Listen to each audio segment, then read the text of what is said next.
இன்னைக்கு எல்லாருக்கும் ரொம்ப பிடிச்ச ஸ்நாக் ரெசிபி பண்ண போகிறேன். தீபாவளி டைமில் எல்லாரும் வீட்டில் நிறைய பலகாரம் செய்வீங்க. இந்த ஸ்நாக் ரெசிபி கொஞ்சம் இன்க்ரீடியன்ஸ் வச்சு ரொம்ப ஈஸியாகவே பண்ணலாம். இந்த சுவையான தட்டை எப்படி செய்கிறதுன்னு இந்த வீடியோவில் பார்க்கலாம். ஃபர்ஸ்ட் உளுந்தம்பருப்பை வறுக்கலாம். நான் 3 டேபிள் ஸ்பூன் உளுந்தம்பருப்பை எடுத்திருக்கேன். நல்ல பொன்னிறம் ஆகிற வரைக்கும் வறுக்கலாம். இந்த மாதிரி பொன்னிறம் ஆனதும் கொஞ்சம் நேரம் ஆற வச்சிடலாம். நல்லா ஆறினதுக்கு அப்புறம் ஒரு மிக்ஸி ஜார்ல போட்டு நல்லா ஸ்மூத்தா பவுடர் பண்ணி எடுத்துக்கோங்க.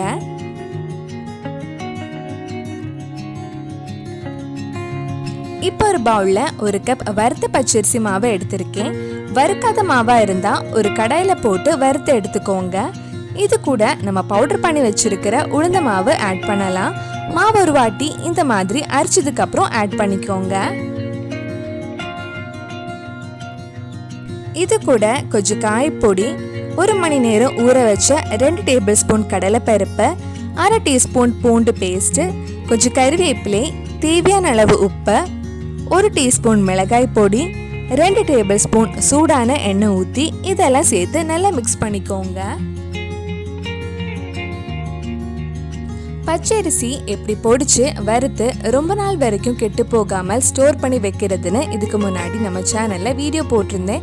அந்த வீடியோ நீங்க இன்னும் பார்க்கலைன்னா அதோட லிங்க் கீழே டிஸ்கிரிப்ஷன்ல இருக்கு. மறக்காம அந்த வீடியோ போய் பாருங்க. மாவை நல்லா மிக்ஸ் பண்ணதுக்கு அப்புறம் இதுல கொஞ்சம் கொஞ்சமா தண்ணி ஊற்றி நல்லா மாவு மாதிரி பிசைஞ்சு எடுக்கலாம். ஒரே டைம்ல நிறைய தண்ணி ஊற்றிடாதீங்க. ஃபர்ஸ்ட் கொஞ்சமா தண்ணி ஊற்றி நல்லா பிசைஞ்சதுக்கு அப்புறம் தேவைப்பட்ட மறுபடியும் இன்னும் கொஞ்சம் தண்ணி ஊற்றலாம். சப்பாத்தி மாவு மாதிரி ஒரு சாஃப்டான கன்சிஸ்டன்சியில இந்த மாவை ரெடி பண்ணி வச்சுக்கோங்க. தட்டை ரெடி பண்றதுக்கு ஒரு பிளாஸ்டிக் கவர்ல கொஞ்சம் எண்ணெய் தடவிக்கோங்க, மாவு ஒட்டாம இருக்கிறதுக்கு. இப்ப கொஞ்சமா மாவை எடுத்து கையில உருண்டை பிடிக்கலாம். இந்த மாதிரி உருண்டை பிடிச்சதுக்கு அப்புறம் பிளாஸ்டிக் கவர்ல வச்சு கவர் பண்ணி ஒரு ஃபிளாட்டான பாத்திரம் ஏதாவது எடுத்து இந்த மாதிரி லைட்டா பிரஸ் பண்ணி விட்டுக்கோங்க. எல்லா சைடும் ஒரே அளவில் இருக்கணும். நடுவில் சைடில் எல்லாம் ஒரே மாதிரி லெவலில் இருக்கணும். உங்களுக்கு பெரிய தட்டை வேணும்னா பெருசாக ரெடி பண்ணிக்கோங்க, இல்லைன்னா சின்ன ஷேப்பில் தட்டை ரெடி பண்ணலாம். இந்த மாதிரி ரொம்ப ஒல்லியாகவும் இல்லாமல் ரொம்ப கெட்டியாகவும் இல்லாமல் மிச்சம் இருக்கிற மாவுலையும் அழகாக இந்த மாதிரி ரெடி பண்ணி எடுக்கலாம். நம்ம சேனல்ல பண்ண வேற ஸ்நாக்ஸ் ரெசிபிஸ் உங்களுக்கு பார்க்கணும்னா அதோட லிங்க் கீழே டிஸ்கிரிப்ஷன்ல கொடுத்துருக்கேன்.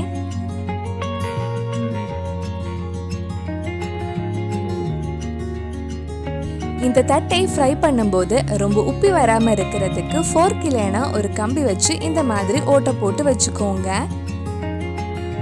இப்போ இது ஃப்ரை பண்றதுக்கு ஒரு கடாயில எண்ணெய் சூடு பண்ணலாம். எண்ணெய் சூடானதும் ஒன்னொன்னா ஃப்ரை பண்ணி எடுக்கலாம். தட்டை போட்டு கொஞ்ச நேரத்துல அதுவா மேல பொங்கி வரும். மேல வந்ததும் திருப்பி போட்டு நல்லா கிறிஸ்பி ஆகிற வரைக்கும் ஃப்ரை பண்ணலாம். ரொம்ப ஹை ஃப்ளேம்ல வைக்க கூடாது.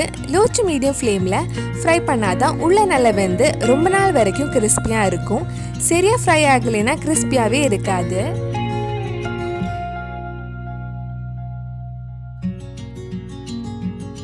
இந்த மாதிரி மிச்சம் இருக்கிற தட்டையும் பொறுமையா டைம் எடுத்து ஃப்ரை பண்ணி எடுக்கலாம்.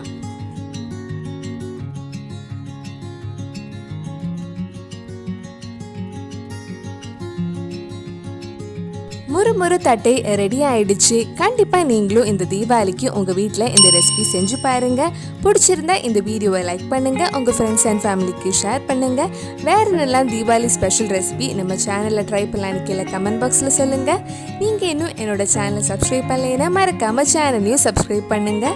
கூடவே அந்த பெல் ஐக்கனையும் பிரஸ் பண்ணா நான் புது வீடியோ போட்ட உடனே உங்க போனுக்கு நோட்டிஃபிகேஷன் வந்துடும்.